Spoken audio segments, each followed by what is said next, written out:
My name is Asya, and I'm a white 45-year-old femme, bud jockey, for the record, presenting woman with curly brown graying hair and a button-down black shirt.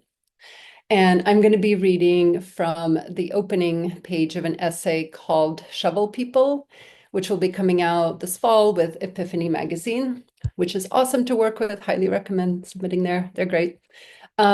What you need to know here for context is just that Alexei Navalny was Putin's primary and most popular political opponent, right, in Russia.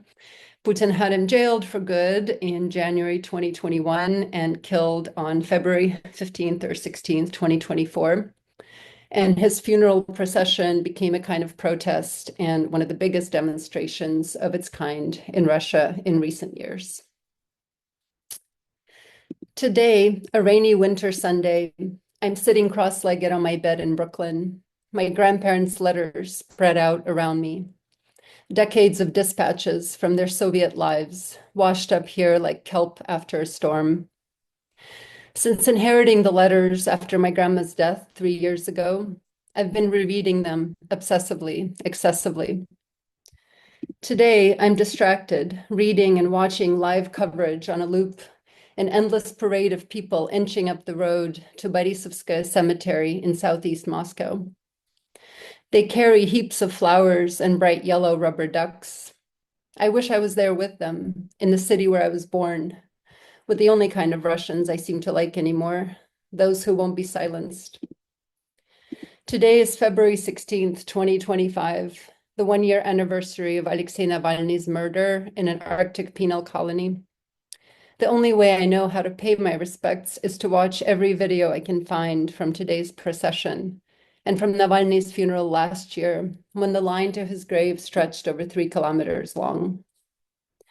Spontaneously, the crowd breaks out into chants of gratitude.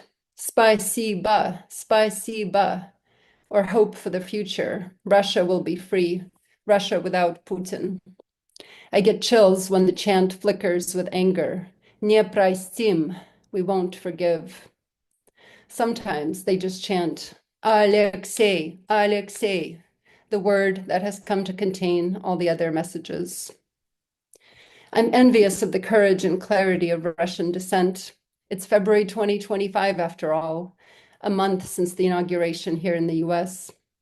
And I'm still unsure how to act, aside from the habit I'm forming of calling my representatives' offices, leaving them scripted messages that feel both urgent and inane. The people lining up with flowers in Moscow are risking far more than I would ever dare risk. I don't know what it's like to turn up to a protest that could end with a 10-year penal colony sentence. If my family had never immigrated, I'm not sure I'd have the courage to be out there on the street in Moscow. Which brings me to the reason why today of all days, I've spread my grandparents' letters out on my bed.